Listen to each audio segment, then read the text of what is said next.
Sanibonani ninjani, welcome back to our YouTube channel. This is KZN Podcast, and if you are new here, please make sure you do subscribe, you leave a comment, and you do criticize, but please give us constructive criticism. Ngiyasizwa leso singethi i-criticism constructive, usibonise mesibhedile, ungavele nje usidlukuzela uhlakazele ngathi simdluku umbane yemdlula mithi yemdlala. Nengizwa. Anyway, today we're speaking, and please make sure you leave a comment and ubuka ma adverts we satani awushembe, especially if you're at work, just watch nje how. But anyway, today sikhuluma ke ngendlula abona nje khona correct sethi nje akuyona umdloko mbane lo indlula mithi inkosi yethu yamaZulu uKing Zwelithini, I mean sorry King Mrs. Zulu. But anyway, so today we're speaking about Ubaba King Mrs. Zulu. In an effort to make the Zulu kingdom and the royal family truly independent, King Mrs. Zulu Zwelithini's advisors have proposed a monthly 10 rand contribution by every Zulu person in South Africa and the rest of the world.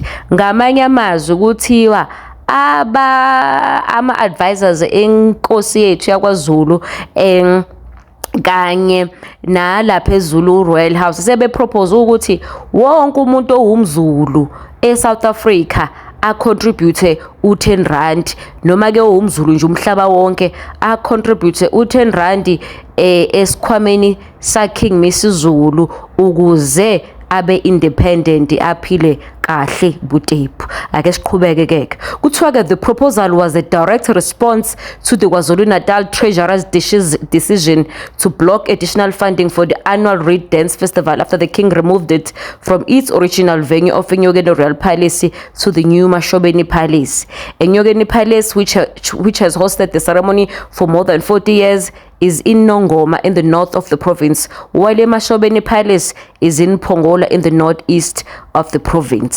Kuthiwa ke le proposal iqhamuke ngale nkathi lapha ya uTreasurer lapha kwaNdunankulu bethatha isinqumo sokuthi bangayi-edi imali emhlangeni njengoba inkosi leyethu entsha King Mrs. Zulu ususile lapha yakwaNongoma Enyokeni Palace wahamba woyisa lapha ya eMashobeni Palace oPongola. Kuthiwa ke umhlanga usube lapha yana Enyokeni iminyaka u40, kodwa ke usethe King Mrs. Zulu hayi angufuni lapha, ngifuna esigodlweni sami emaXhobeni oPongolo la ngihlala khona. Yavele yathi ke lapha kwaNdunankulu bathi ke lapha uNdunankulu lapha oSero Ramaphosa lapha bathi hayi ke angeke sisanikeza ke imali extra ke.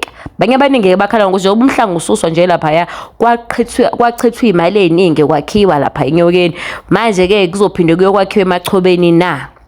In a statement issued by the king's advisors, African historian Professor Jabulani Mapalala and Abantu Boto Congress founder Philani Mavundla, they said they were concerned about the negative press coverage of the king's decision to relocate Reed Dance from Enyokeni to Mashobeni. The suggestion that this decision could set him against the financial strain KwaZulu-Natal province government is not only far-fetched but utterly ridiculous. As isizwe samaZulu, the Zulu nation, we are wholeheartedly support the king's decision. But again, le nto abaqhamuke nayo ukuthi sikhokho 10 rand singamaZulu ngoba babone abantu abaningi enkundleni noma ke ihovisi lapha laNdunankulu begxeka ukuthi kungani uMrs. Zulu esusa umkhosi womhlanga lapha yeyisa ngapha, kwase kubonakala ngathi uthi manje sesibancengile sebasho ke laba omavundla ukuthi hayi asibancengile thina amaZulu soyikhipha le mali u10 rand awelutho so sede ngisho 40 rand masithanda. Our position is shembe is unequivocal. Once umlomo ongathethi manga, the one that does not speak lies, has spoken. No other voice should presume to challenge his authority. Let every Zulu person contribute 10 rand per month to ensure that the Zulu nation can independently manage its affairs. Read the statement. Bathi kumlomo ongathethi amandla ngamase khulumile angimele aphikiswe. Yingakho ke nje sivele sathi fuseke thina amaZulu sizoyikhokha imali. The advisors said that the financial difficulties faced by the KwaZulu-Natal government are a problem of its own making, and adding that the Zulu people continue to pay tax in the country and have never been asked to cease doing so. Bathi-ke iy'nkinga ezilapha KwaZulu-Natal ehhovisi laNdunankulu ezabo bazenzela bona. Thina bathi-ke abantu bakaZulu abakaze bangayikhokhi tax, therefore kumele bayinikeze inkosi imali, bebengafuni soyikhokha thina. The question must be asked, what has been done with our contribution? If it's true that the insufficient funds to support what the Zulu nation rightfully deserves were exacerbated by repeated claim that there is no money whenever the king makes a decision, despite the taxes besides